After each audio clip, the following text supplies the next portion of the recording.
everyone knows what the Rockfest is. Everyone knows it's a crazy party, the camping, all the awesome stuff, all the awesomeness. We can talk about some of the bands that are going to be there. And again, you have a knack for picking really special bands that people in Quebec have always had a close relationship with. I want to ask you about Snapcase. You're a bit younger than me, but why Snapcase? What's your personal experience with Snapcase? I actually remember seeing their music video on Much Music on Loud, like a long time ago, and that's pretty much how I heard about them. And I think they haven't played here in a long time, so I just figured it would be really cool to get them at Rockfest. And it could never work because I think one of the guys in the band is a race car driver or works for a race car driver, something like that. So there were always races the same weekend as Rockfest, but somehow it ended up working this year and he was available. So I'm pretty happy that they're going to be there. Very cool. From what I understand, Raised Fist also? Yeah, Raised Fist were actually supposed to be there last year, but the singer was expecting a kid the same weekend as Rockfest, so they ended up canceling last year and pushing it back to 2015. So I'm happy that it's finally working, and I think people are really stoked to see them. Your personal favorites, bands that you've always wanted to play, the bands you've always loved, who are doing it this year? There's a lot. I would say System of a Down because they were by far the most requested band by the festival goers, and I used to listen to them a lot when I was younger, so I think that's pretty cool. And they don't do a lot of shows, so it's going to be one of their rare appearances. Yeah. Aside from that, Deftones, which are going to be playing the Around the Fur album in full, which is one of my favorite albums ever, and that's a Rockfest exclusive, so I'm really stoked about that. Having The Offspring back again, they're going to be playing Americana, which is one of the first albums that I purchased when I was like 13 or something. I could go on and on forever. Like, there's lots of stuff on there that I'm really proud of. Just Ministry and Skinny Puppy playing together for the first time since 1988. There's so much cool stuff on there. Tell me a little bit about your experience and your memories of System of a Down and how they impacted you as a person. Well, I remember really liking their first album. I found out about them because they opened the Metallica and Korn tour in 2000. I think it was the first Summer Sanitarium tour. Yep. And I just fell in love with that album, and they weren't really known, at that time. And I remember telling everyone in high school, like, you gotta check out this band, they're so awesome, blah, blah, blah, and no one cared. And then a year later, when they released Toxicity and Chop Suey came out, those same people were like, hey Alex, you gotta check out this band, System of a Down, and their Chop Suey song. And I was like, this is the same band that I've been telling you about, for the past year.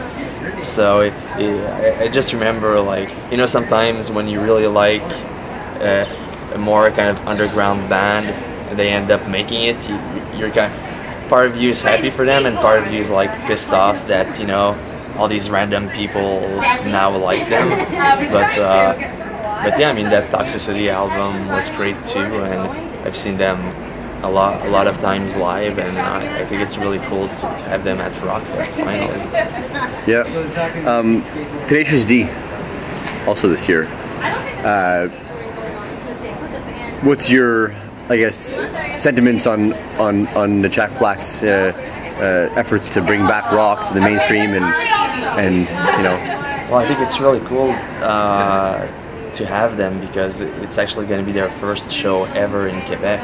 So that's really cool. I think lots of people are curious, even the ones that don't necessarily know their music, just because it's Jack Black and he's obviously a famous movie actor. So I guess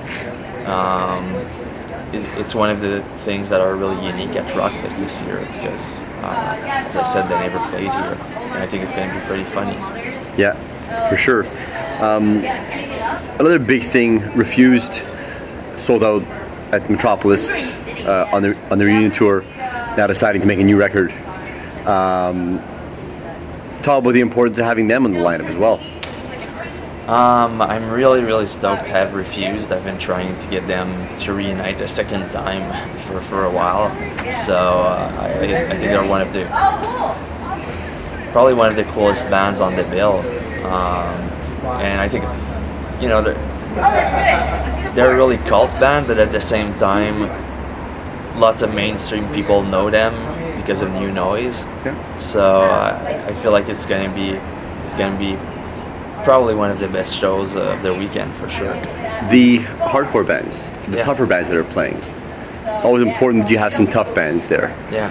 Who are some of the tough bands this year? There's a lot.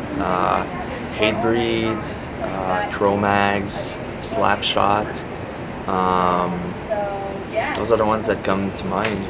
Who else? We got Walls of Jericho. I guess you could fit Raised Fist and Snapcase in that category as well. First Blood. Yeah, First Blood. Probably a bunch that I'm forgetting right now. But yeah, I think that's going to be great. Tell me a little more about any specific stories that you may have about some of the bands playing this year that you know you have personal reasons for having them there. Well, I guess as we mentioned earlier, like I'm a big fan of Ministry and Skinny Puppy and Industrial in general. Like I used to really be into that a couple of years ago. So just having the two bands together is really meaningful to me. And pretty much all the bands that I grew up listening to, you know, again having them playing pretty much in my backyard is just insane. You know, when I used to skateboard there, you know, with my Discman or my Walkman listening to these bands, and now they're playing on that same field. So I think it's I guess it's a mix of everything. As I mentioned also earlier, Deftones playing Around the Fur, which is an album that you know was one of my favorite albums when I was 13, and it's still one of my favorite albums now. So yeah, I guess that's pretty much the ones that I'm excited for. We just want to see all of you at Rockfest this year. Once again, it's our 10th anniversary edition. I think we've got our best lineup yet. It's been the best fan reaction, the best reaction from the press, our best sales in 10 years. So I think it's going to be really huge and it's going to be great. So come and check it out. It's a huge party. Very excited. Hey, thanks a lot, Alex. Yeah, thanks to you. Thank you very much.